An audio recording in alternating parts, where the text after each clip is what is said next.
Mes chers abonnés, bienvenue à vous. Merci du fond du cœur pour votre fidélité, votre écoute, et votre cœur ouvert à chaque histoire. Chaque vue, chaque commentaire, chaque partage me donne la force de continuer à écrire des récits vrais, tristes, puissants, comme la vie elle-même. Que la paix, la sagesse et la force soient toujours avec vous. Sous un pont glacé, Lalia, jeune fille sans abri, a choisi l'honnêteté là où tout l'invitait à voler. En rendant le portefeuille d'un milliardaire, elle a allumé une étincelle dans un cœur fermé depuis longtemps. De ce geste est née une seconde chance, pour elle et pour des milliers d'autres. Elle, la fille invisible, est devenue un pont pour tous ceux que l'on oublie. Et chaque nuit, dans sa petite maison, Lalia veille pour que plus personne ne dorme seul sous la pluie. La trouvaille. Sous un vieux pont que le vent ronge, Lalia, 19 ans, recroqueville ses jambes contre son ventre. Son souffle fait de petits nuages blancs dans l'air glacé. Elle ne dort pas vraiment. Comment dormir quand chaque craquement peut être une main qui vole ton dernier sac? Elle a gardé ce sac de couchage trouvé dans une poubelle comme un trésor. Ses cheveux collent à ses joues, ses doigts sont couverts de petites coupures qu'elle ne sent même plus. La faim est devenue son unique boussole. Quand le jour se lève à peine, une rafale de vent fait voler un vieux journal. Lalia le regarde tournoyer comme un oiseau maladroit. Elle se lève pour le remettre sur ses genoux, mais sous la feuille, un objet, un portefeuille, noir, lourd, presque neuf. Elle le ramasse, hésitante. Ses doigts sales caressent le cuir. Elle jette des coups d'œil autour d'elle, personne ne l'a vu. Elle l'ouvre avec la prudence d'un animal effrayé. À l'intérieur, elle trouve une liasse de billets épais, si épais qu'elle entend son estomac grogner plus fort. Des cartes bancaires, une carte d'identité au nom de Abdoulaye Doucouré, le nom lui dit quelque chose, elle l'a vu sur des affiches d'immeubles luxueux. Et puis, entre deux cartes, une petite photo. Un garçon d'environ 6 ans, sourire à faussettes, les yeux pétillants, tient la main d'un homme que Lalia reconnaît, le milliardaire Doucouré. Mais ce n'est pas l'homme qui la retient, c'est l'enfant. Le même regard qu'avait son petit frère, mort de froid, des années plus tôt quand il vivait encore sous une tente. Ses doigts tremblent. Elle referme le portefeuille. Autour d'elle, la ville s'éveille, les klaxons bourdonnent. Elle entend la voix de sa mère, morte depuis longtemps. Ne prends jamais ce qui n'est pas à toi, ma fille. Même si tu meurs de faim, garde ton honneur. Un petit rire amer lui échappe. L'honneur ne remplit pas un ventre vide. Elle inspire profondément. Elle pourrait fuir. Se payer un vrai repas, un manteau chaud, un billet de train pour aller ailleurs. Mais ce garçon sur la photo l'arrête. Alors Lalia serre le portefeuille contre sa poitrine. Elle se lève, titube un peu, et commence à marcher vers le centre-ville, un endroit où les gens comme elle n'ont même pas le droit de s'arrêter trop longtemps. Chaque pas la rapproche de tours de verre, de trottoirs propres, de gens bien habillés qui la dévisagent comme une ombre sale. Elle se parle à elle-même, pour se donner du courage, juste le rendre. Après, je trouverai une soupe chaude quelque part. Mais au fond de son cœur, quelque chose tremble. Car Lalia ne sait pas que ce simple geste va changer sa vie et la sienne pour toujours. Le premier refus. Le portefeuille serré contre sa poitrine, Lalia avance d'un pas hésitant dans la grande avenue. Les tours de verre se dressent comme des monstres de métal. Chaque reflet dans une vitrine lui renvoie son visage sale, ses cheveux emmêlés, ses vêtements dépareillés. Elle baisse les yeux pour échapper au regard. Devant un immeuble gigantesque, un nom en lettres dorées scintille, Doucouré Group. Des hommes en costume, attachés caisses lustrées à la main, sortent et entrent comme des abeilles pressées. Lalia reste plantée sur le trottoir, le cœur battant. Elle se demande si c'est vraiment ici. Elle vérifie encore la carte de visite coincée dans le portefeuille. C'est bien l'adresse. Elle inspire. 1, 2, 3 fois. Puis elle franchit la porte. À l'intérieur, l'air est parfumé. Une odeur de café cher, de parfum capiteux. Lalia sent sa propre odeur, celle de la rue, de la pluie et du renoncement. Elle s'avance vers l'accueil, où une réceptionniste, impeccablement maquillée, la dévisage d'un œil hautain. « Oui. Vous cherchez quelque chose ?» Lalia serre le portefeuille contre son ventre. Sa voix est à peine audible. « J'ai trouvé ça. Il appartient à monsieur Doucouré. Je veux juste le lui rendre. » La réceptionniste lève un sourcil, jette un œil à l'objet, puis éclate de rire, un petit rire sec qui claque comme une gifle. « Bien sûr.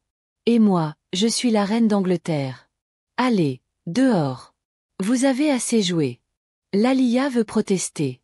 Elle fait un pas vers le comptoir, mais déjà un vigile s'approche. Grand, large d'épaules, un talkie-walkie à la ceinture. Il pose sa main sur l'avant-bras frêle de Lalia. « Tu déranges ici, petite. Va mendier ailleurs. » Elle secoue la tête. Ses yeux s'embuent. « S'il vous plaît, regardez, c'est vraiment lui. » Elle tend la carte d'identité sortie du portefeuille. Mais le vigile la repousse brutalement. Lalia trébuche, rattrape de justesse le portefeuille. Autour d'eux, quelques employés chuchotent, certains filment même la scène sur leur téléphone. Pour eux, ce n'est qu'une clocharde de plus, un mauvais spectacle avant leur café. Alors qu'elle s'apprête à tourner les talons, une voix timide s'élève derrière elle. « Attendez !» Lalia se retourne. Un jeune employé, pas plus vieux qu'elle, la regarde avec des yeux inquiets. Sur son badge, on peut lire Bakary. Qu'est-ce qu'il se passe ici? La réceptionniste ricane. Rien. Une voleuse qui fait semblant d'avoir trouvé le portefeuille de Monsieur Doucouré. Elle essaie sûrement de le faire chanter. Bakary baisse les yeux sur les mains de Lalia, sur ses chaussures trouées. Puis il regarde la photo du garçon. Son visage change. « Donne-moi ça, s'il te plaît. » Lalia hésite, puis lui tend le portefeuille. Bakary vérifie la carte, les billets intacts. Il sent son cœur s'emballer. Il sait combien Monsieur Doucouré est maniaque, perdre ça, c'est impossible. Si cette fille-là, c'est qu'elle dit vrai.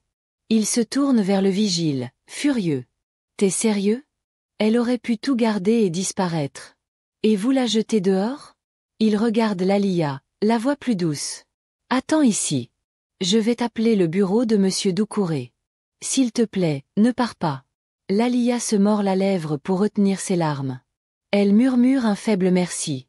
Pour la première fois depuis longtemps, quelqu'un l'a cru. Le regard du milliardaire. Le bureau de Monsieur Doucouré occupe tout l'étage supérieur.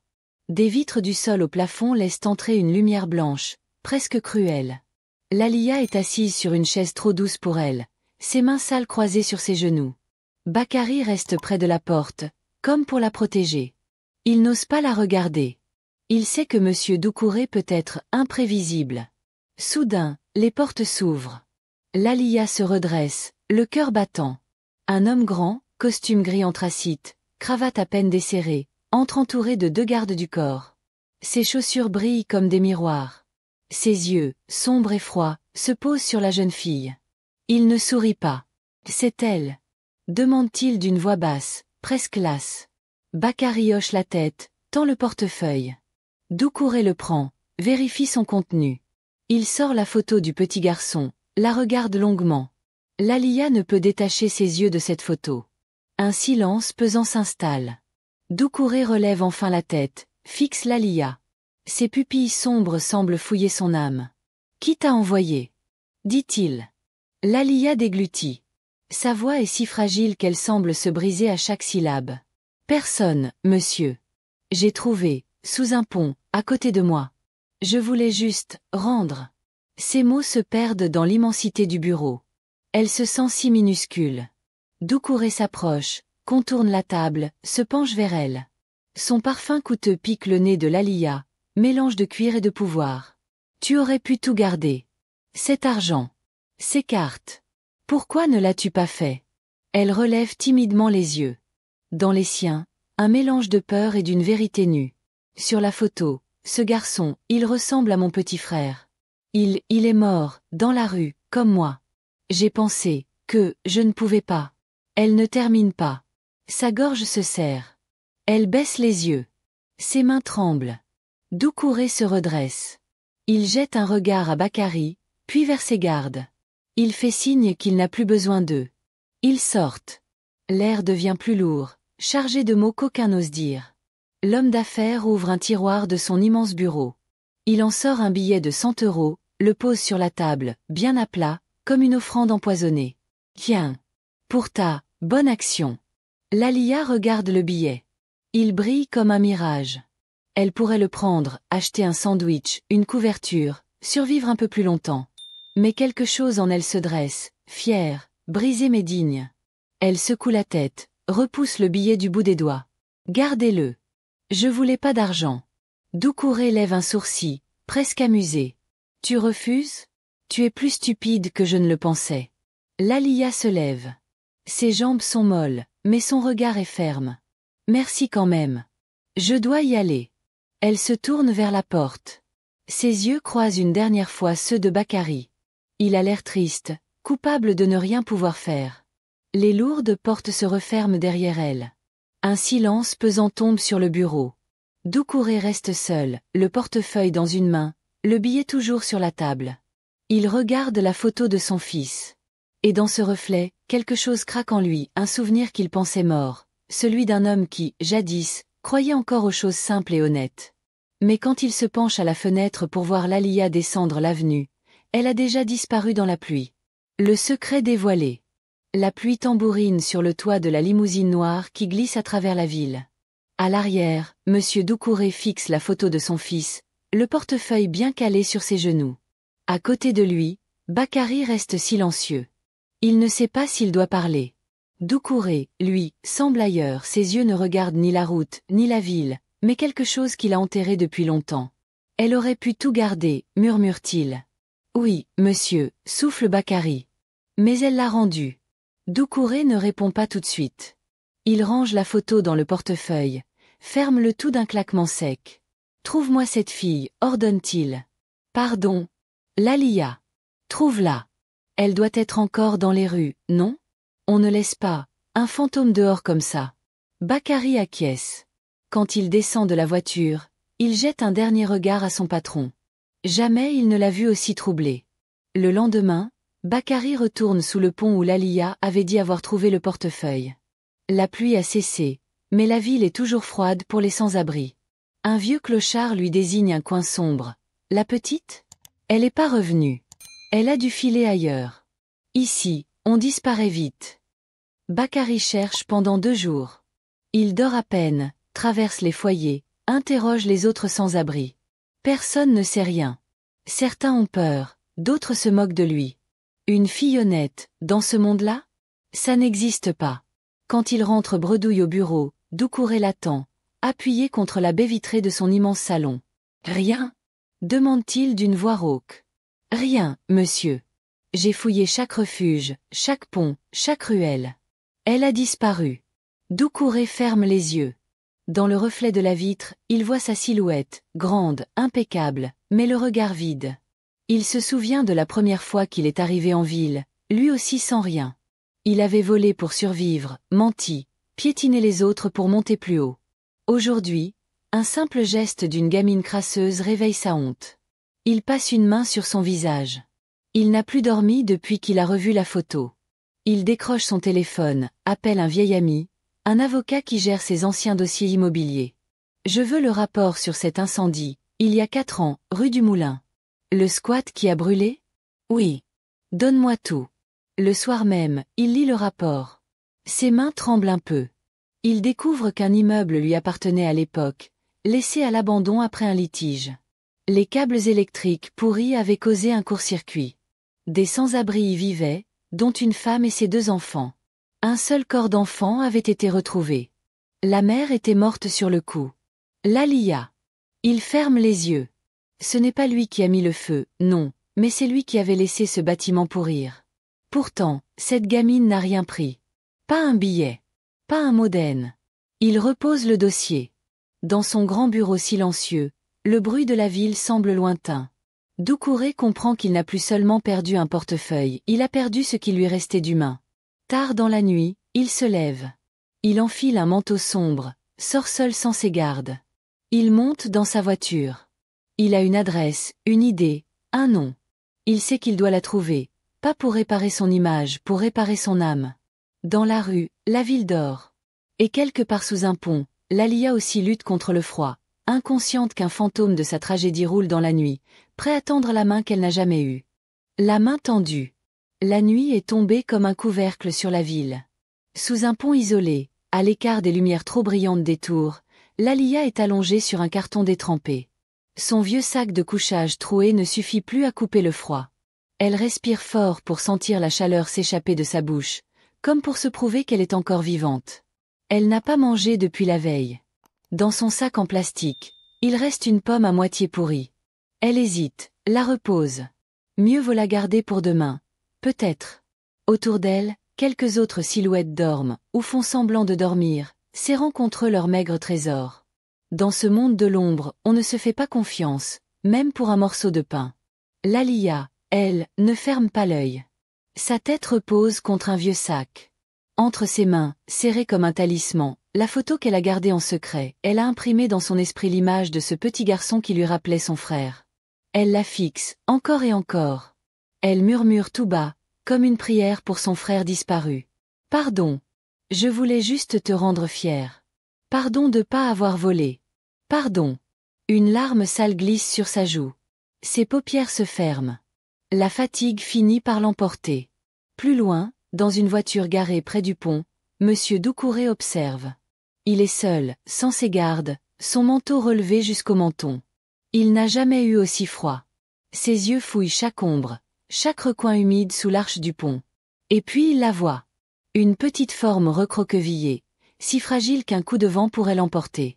Il descend, ses chaussures s'enfoncent dans la boue. L'odeur est insupportable. Il tousse. Mais il avance. Chaque pas résonne sur le béton mouillé. Certains sans-abri lèvent la tête, méfiants, prêts à mordre si on s'approche de leurs affaires. Mais lui ne voit qu'elle. Il s'accroupit près de Lalia. Son visage est pâle, ses cils battent, ses lèvres remuent dans un rêve fiévreux. Elle murmure des mots qu'il ne comprend pas. Ses doigts effleurent la joue de la jeune fille. La saleté, la maigreur, tout cela lui serre le cœur d'une douleur inconnue. Lalia. Elle sursaute, ses yeux s'ouvrent brusquement, hagards. Ses bras cherchent à protéger son sac. Non. Laissez-moi. Chut. C'est moi. Doucouré. Elle cligne des yeux. Sa voix est rauque. Qu'est-ce que vous faites là? Pourquoi vous êtes venu? Il hésite, regarde autour de lui. Les autres sans-abri observent la scène de loin, trop étonnés pour réagir. Je dois réparer une erreur. Une grande erreur. Viens avec moi.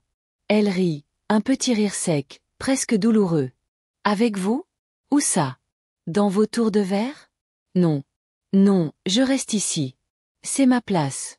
Doucouré secoue la tête. Il sent un goût amer dans sa bouche. Il pose un genou à terre, trempant son pantalon de laine dans la boue, sans même s'en rendre compte. Je sais ce que j'ai fait.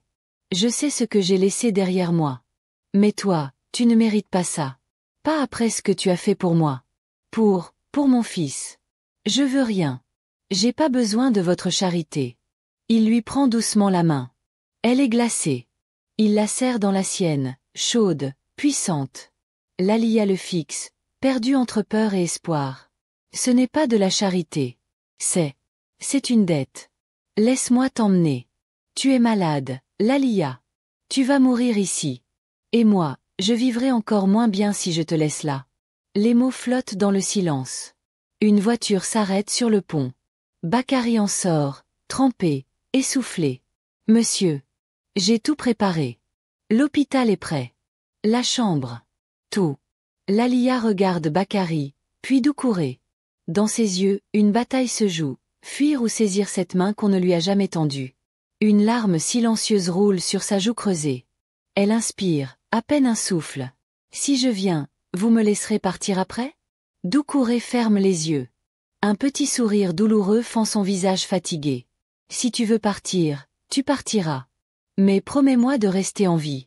Lalia ne répond pas. Elle pose sa tête contre son bras. Doucouré passe son manteau sur elle. Pour la première fois depuis des années, Lalia se laisse porter vers une voiture, vers un lit qu'elle n'a jamais espéré, vers un lendemain qu'elle n'a pas encore osé imaginer. Une maison pour Lalia. Quand Lalia rouvre les yeux, elle ne sent plus le béton froid sous elle. Elle sent la douceur d'un drap propre, l'odeur piquante d'un désinfectant. Une lampe veilleuse diffuse une lueur jaune, rassurante. Autour d'elle, des machines clignotent, un goutte à goutte glisse dans sa veine. Elle essaie de se redresser, mais son corps est trop lourd. Chaque muscle gémit. Elle referme les yeux. Elle n'est plus sous un pont. Elle est ailleurs. La porte s'ouvre doucement. Bakary entre, un plateau à la main. Son sourire est timide, mais vrai. Bonjour, Lalia. Où je suis? Sa voix est un souffle brisé. Dans une clinique privée. Monsieur Doucouré a voulu. Enfin, il a insisté pour que tu sois bien soigné. Tu étais épuisé. Tu as une pneumonie. Si tu étais resté dehors une nuit de plus. Il s'interrompt. Il pose le plateau sur la petite table, ajuste la couverture sur ses épaules. Lalia le regarde faire, incapable de dire merci. Elle ne sait plus ce que ça veut dire. Mange un peu, murmure Bakary. Je repasse plus tard. Les jours suivants, Lalia flotte entre rêve et réalité. Des bribes de souvenirs remontent, sa mère, son frère, les flammes de l'immeuble, le froid de la rue. Chaque nuit, elle ouvre les yeux paniqués, persuadée d'être encore sous un pont. Chaque fois, elle entend la voix de Bakary ou celle d'une infirmière qui la rassure. Un matin, elle se lève pour la première fois. Elle pose ses pieds nus sur le carrelage glacé. Elle marche jusqu'à la fenêtre. Dehors, la ville scintille. Elle voit les tours, les avenues, la vie qui pulse. Pour la première fois depuis longtemps, elle se sent protégée de ce chaos. Une semaine plus tard, Monsieur Doucouré vient la voir. Pas en costume, pas en roi du béton, en homme fatigué, dans un pull sombre, sans cravate. Il reste sur le pas de la porte, maladroit, comme un père qui ne sait pas parler à sa propre fille. « Comment tu te sens ?»« Vivante », répond Lalia d'une voix rauque. Il hoche la tête, regarde ses pieds. « Tu vas bientôt sortir. J'ai pensé que tu aurais peut-être besoin d'un endroit où aller. » Lalia rit. Un petit rire sec qui lui fait mal à la gorge. « Vous allez me donner un palace ?»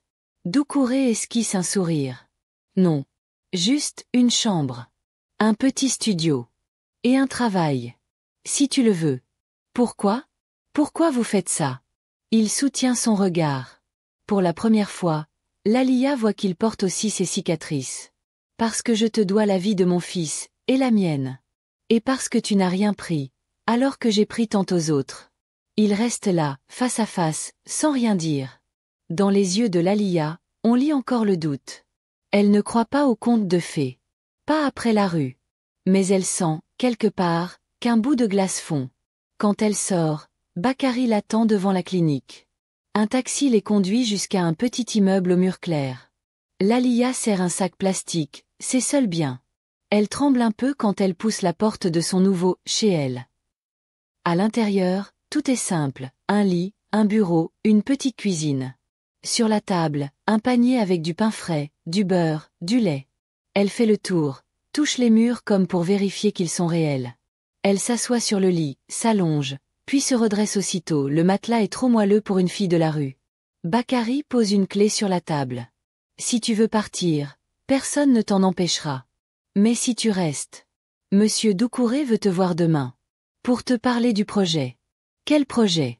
Celui que tu viens d'inspirer. Il lui sourit. Elle ne répond pas. Elle ferme la porte derrière lui. Puis elle s'assoit contre le mur, les genoux repliés, le cœur cognant fort. Elle n'a pas encore compris qu'une simple chambre peut être plus qu'un toit, une promesse d'avenir. Les démons du passé. Le petit studio est silencieux, presque trop. Pour Lalia, le silence est un piège, quand tout se tait, les souvenirs parlent plus fort. Chaque nuit, elle se couche dans le lit propre, mais elle garde ses chaussures au pied du matelas, par habitude. Elle dort à moitié assise, comme sous un pont. Elle n'ose pas déplier ses jambes, comme si le lit allait disparaître si elle s'y étalait vraiment. Un soir, elle s'assoit au bord du lit, la photo de son frère posée devant elle.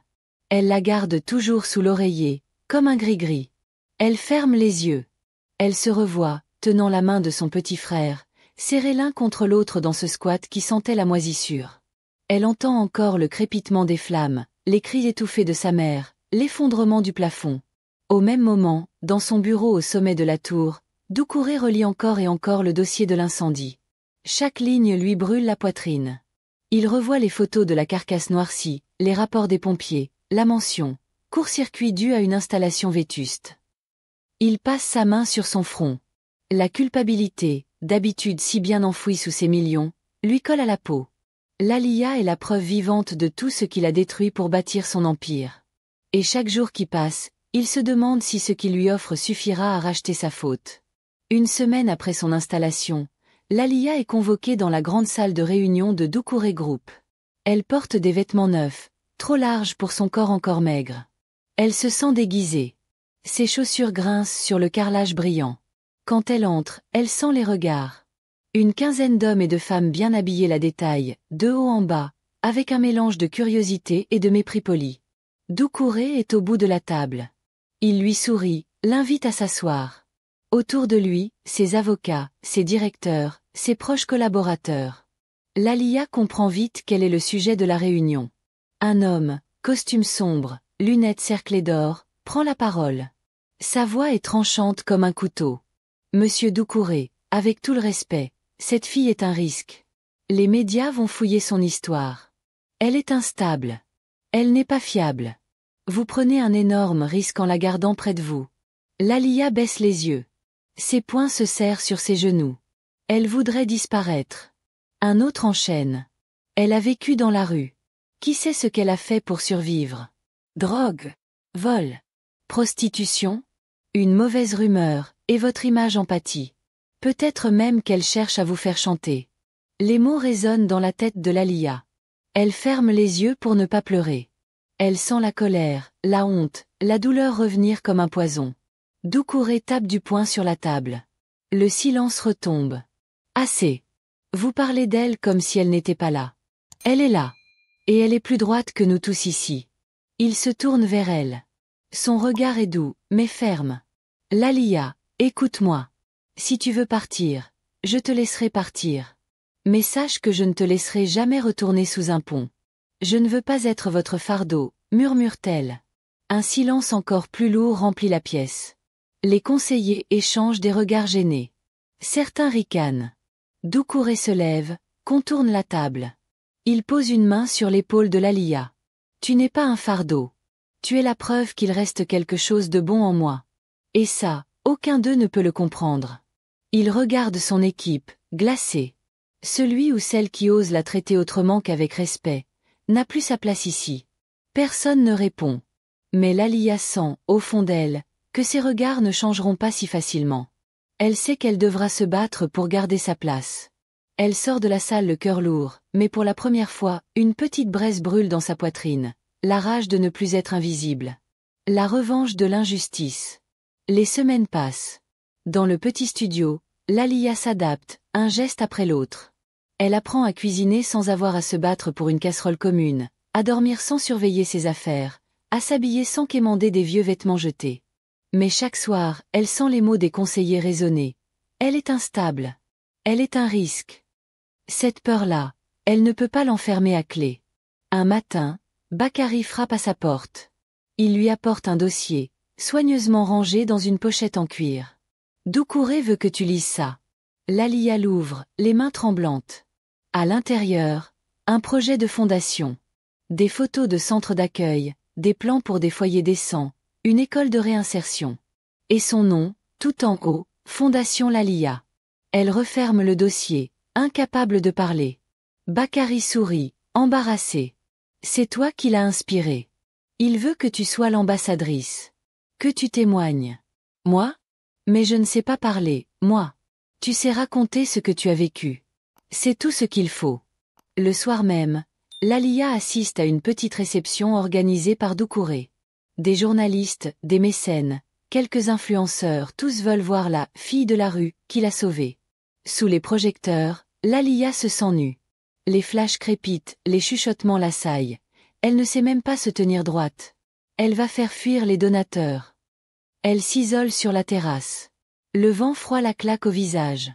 Dans la salle, derrière les vitres, tout scintille. Mais elle ne se sent pas à sa place. Un éclat de voix perce le verre. Elle tourne la tête et voit, à travers la baie vitrée, un petit attroupement. Elle devine tout de suite, on parle d'elle. Des mots sifflent comme des lames. Une clocharde. Une tache sur son image. Ça finira mal. Elle serre la rambarde. La rage lui brûle la gorge. Toute sa vie, on a parlé d'elle comme d'un problème. Comme d'une nuisance. Mais ce soir, quelque chose se brise. Elle rentre. Traverse la foule. Tout le monde la regarde, surpris de la voir s'avancer. Doucouré, à l'autre bout de la salle, la fixe, il comprend qu'elle va parler. Lallia monte sur l'estrade improvisée. Pas de micro, pas de discours écrits. Juste sa voix, tremblante mais ferme. Vous voulez savoir pourquoi je suis là? Pourquoi monsieur Doucouré veut que mon nom soit sur sa fondation? Un silence. Des vers s'arrêtent à mi-chemin des lèvres. Parce que j'ai dormi sous vos ponts. Parce que j'ai fouillé vos poubelles. Parce que j'ai rendu un portefeuille que j'aurais pu voler. Vous dites que je suis une tâche? Vous avez raison. Je suis la tâche de votre indifférence. Ses mains tremblent, mais ses yeux brillent de colère. Si vous ne voulez pas de moi, partez. Mais ce que j'ai vécu, d'autres le vivent encore. Et eux, ils n'ont pas de micro. Alors je parlerai pour eux. Même si ma voix tremble. Dans le silence, on entend quelques applaudissements. Un homme, puis une femme, puis toute une rangée. Doucouré, debout, les mains croisées, ferme les yeux une seconde. Il sourit. Il sait qu'il a eu raison de la choisir. Lallia est bien plus qu'une protégée. Elle est devenue un cri. Plus tard dans la soirée, Bakary rejoint Lallia sur la terrasse. Il lui tend une couverture pour ses épaules. « Tu as eu raison », souffle-t-il. « Il me déteste encore plus maintenant, pas vrai? Peut-être. Mais beaucoup d'autres t'ont entendu.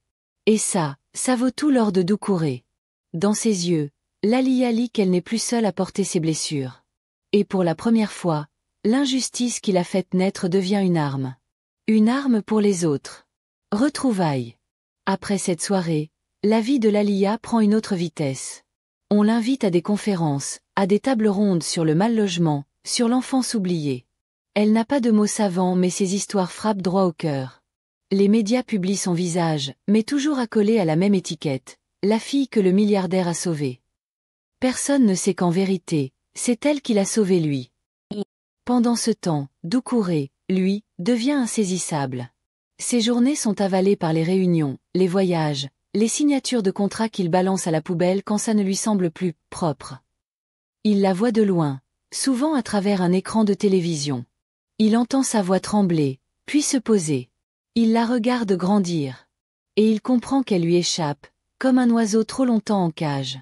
Mais une nuit, alors qu'il rentre seul dans sa tour, le silence est trop lourd. Dans sa poitrine, une peur étrange tambourine. Et si elle décidait de tout quitter? Il ne sait pas pourquoi cette pensée lui fait si mal. Peut-être parce qu'il s'est habitué à savoir qu'elle est quelque part, apporter une part de sa rédemption. Une semaine plus tard, un gala de charité réunit toute la haute société de la ville. Doucouré s'y rend, le visage de marbre. Il sait qu'elle sera là, au fond de la salle, assise à une table avec Bakary et quelques jeunes de la fondation. Quand il entre, son regard la cherche tout de suite. Mais Lallia détourne les yeux, mal à l'aise. Elle n'a pas oublié les humiliations, les rumeurs, la violence sous-jacente de ce monde de velours. Au milieu du dîner, un jeune journaliste s'approche de Lallia, le micro tendu. Il parle trop fort, pour que tout le monde entende. Alors, Lallia, c'est quoi la prochaine étape?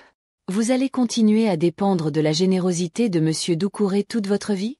Un murmure moqueur parcourt les tables. Lallia sent son cœur cogner contre ses côtes.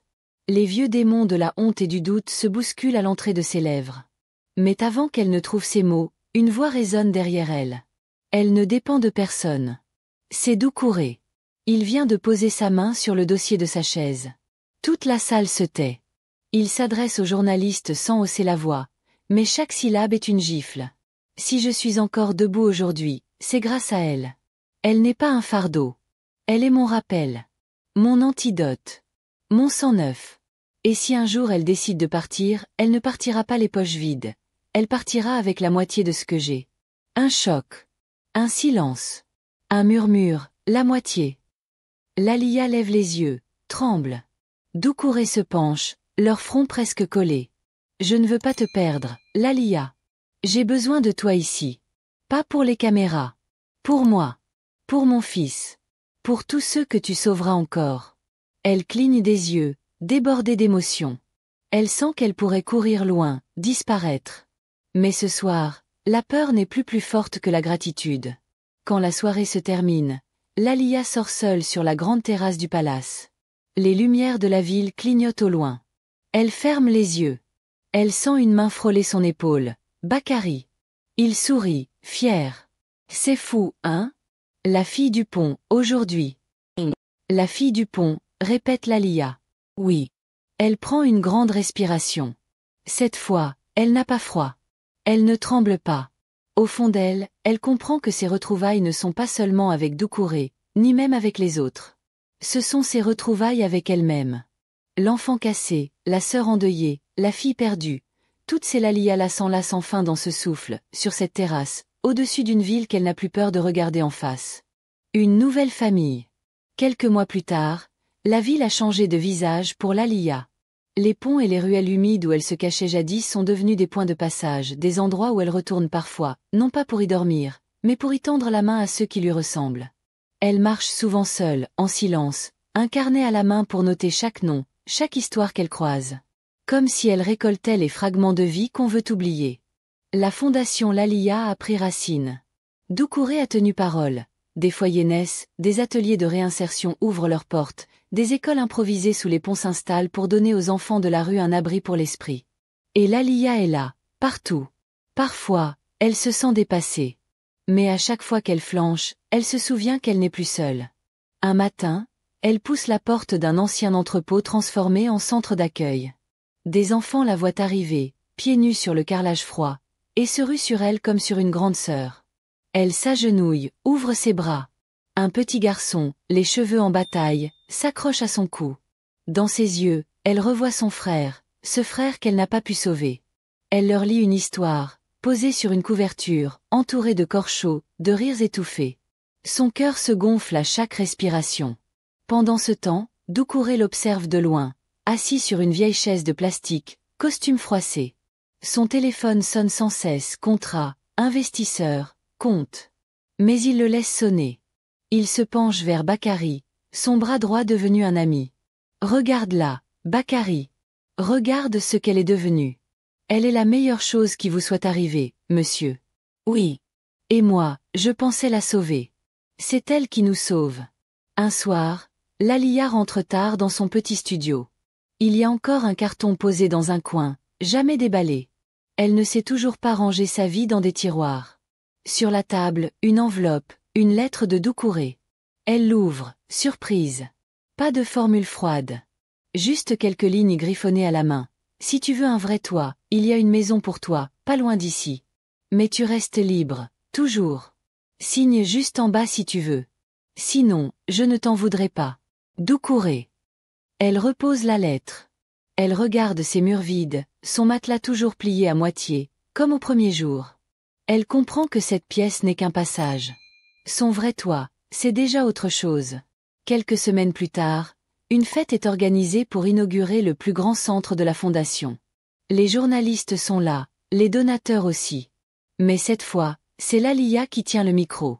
Elle regarde la foule, puis son regard se pose sur Doucouré, debout dans un coin, les bras croisés, fière et humble tout à la fois. « Je ne suis pas un miracle, dit-elle.